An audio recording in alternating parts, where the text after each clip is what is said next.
Hello, and as always, welcome.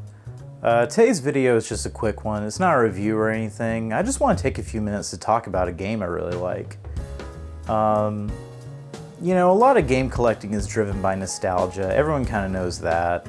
Kind of the desire to relive childhood memories or, I don't know, just in general be comforted by re-experiencing things we associate with, fond memories, simpler times, all that jazz.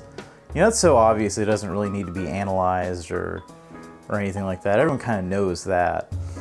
But very often that sentimentality can kind of make us see things or remember things with rose-tinted glasses. I mean, how often do you pick up an old game from your childhood or whatever, and it's exactly as good as you remember? For me, most games I revisit are about as good as I remember, but maybe not 100% on the mark. And sometimes I revisit a game and I'm just like, why the hell did I like this? But every once in a while, there are those rare times where the game is exactly as good as I remember, if not better than I remember. Today I'd like to talk about Midtown Madness 2.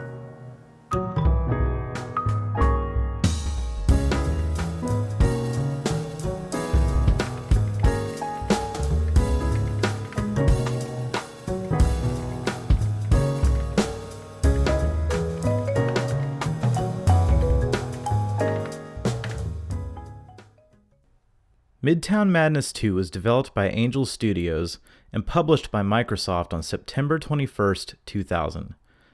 I'm not going to go super in-depth on the background of the game's development or Angel Studios, but the short version is that they went on to make Midnight Club, got absorbed into Rockstar Games, and renamed Rockstar San Diego. If the name wasn't a huge clue, a first Midtown Madness game exists. I have it now, but I didn't have it back in the day, so I'm not really going to talk about it much, other than that it's good and mostly the same game. It features the city of Chicago. Cool. My experience with Midtown Madness 2 first began at the 2000 Petite Le Mans in Braselton, Georgia. If you're not familiar, the Petite Le Mans is an endurance race held every year at Road Atlanta, and as the name implies, it's the Little Le Mans. The big Le Mans being the 24 Hours of Le Mans in France. It's a really cool event. I was fortunate enough to be able to go a couple times. And at the 2000 event, the Volkswagen New Beetle was kind of new at the time. It was like a big deal, and God, that car was like everywhere for a couple of years around the turn of the millennium. And yeah, they did the New Beetle Cup, just a little mini race that happened over the weekend. And Microsoft and Angel Studios decided to get in on the action, since the New Beetle was very heavily featured in both games and on the cover of the first one.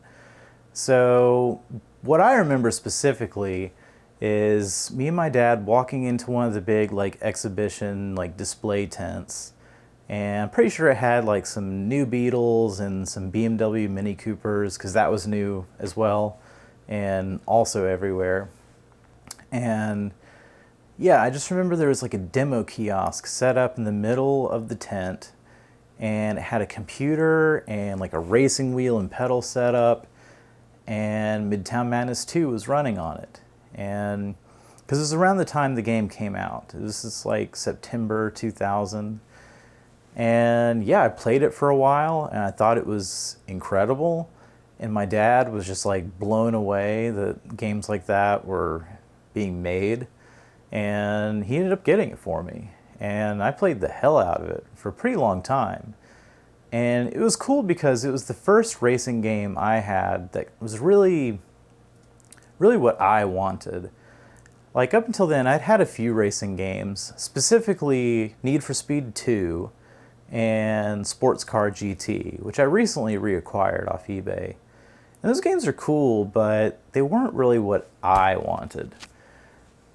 Specifically, I don't know, closed circuit racing is fun and all, but it's never been my thing as much as a big open world.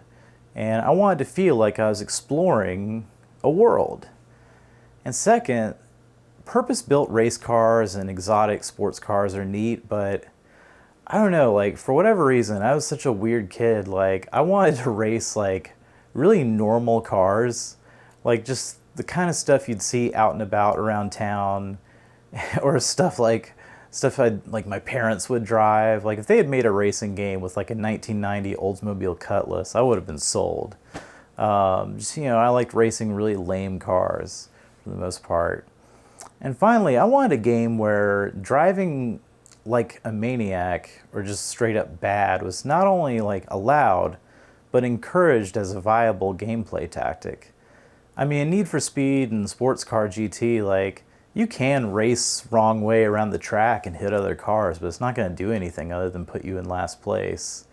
And Midtown Madness was the first game I played that, I don't know, it just scratched my itch. Like, I could race the kind of cars I wanted. There's a big, believable, like, open world, and you could drive like shit. Like, it was all I ever wanted. And the car lineup in that game really is so bizarre. Like, I don't know if they'll ever make a racing game ever again with such a perplexing lineup of cars. I played Midtown Madness 2 for a while, and then down the road just kind of left it by the wayside as newer and shinier games came out. Now that I'm collecting stuff like this again, I've been wanting to pick up a copy, but it's kind of hard to find a boxed version, and if you do, it's usually kind of expensive. I waited around and watched eBay long enough, and I finally found this copy here for a pretty good deal. I'm not sure if it's 100% complete. I don't even remember my original copy from 2000 coming with much, so maybe this is it. Either way, I'll take it. I'm more than satisfied. I installed it on the 98 machine from my video a while back, and I've been playing it ever since. And I'm very happy to report that it is exactly as good as I remember, and I think I even like it a little more now because, well, I'm just better at playing games like this than I used to be. I love flying through San Francisco in the Ford Mustang Fastback, or plowing through traffic and Mini Cooper opponents in London with the Ford F350, which looks so comedically out of place barreling down narrow London streets. The F350 also handles way better than it has any business handling, and I say that with authority as someone who has one. I fucking love this game, and I made a long-winded video basically just to say that. This has brought back so many good memories, and some even beyond just liking the game itself. San Francisco is one of my favorite cities, and I had the privilege of living in the San Francisco Bay Area for a few years, and I think it's such a pleasant, laid-back place. There's so much cool stuff to do and see, and you just kind of feel good being there. Very different from the other Bay Area where I live now. Kind of makes me sad that I'll probably never live there again unless I hit the Powerball or something. Anyway, I moved there around the time I was still playing Midtown Madness 2 a lot, and I remember being like, holy crap, I'm in the place from the game. I distinctly remember driving over the Golden Gate Bridge and being relieved that Marin County isn't just a small island with a loop of road that goes back the other way. This game is just cool as hell, and I think it was worth the wait after not playing it since, like 2003 at the latest maybe? Not to mention watching eBay for the past year or so and trying to find one that isn't too expensive. So yeah, I'm very, very pleased. And that's really all I gotta say. I can't think of anything else. Midtown Madness 2 is good, and it's dope when your memory of a game is spot on and it still rules. My next step is to get another racing wheel, one that works with Windows 98, because that really opens this game up to a whole other level. So yeah, that's my video. As always, thanks for watching.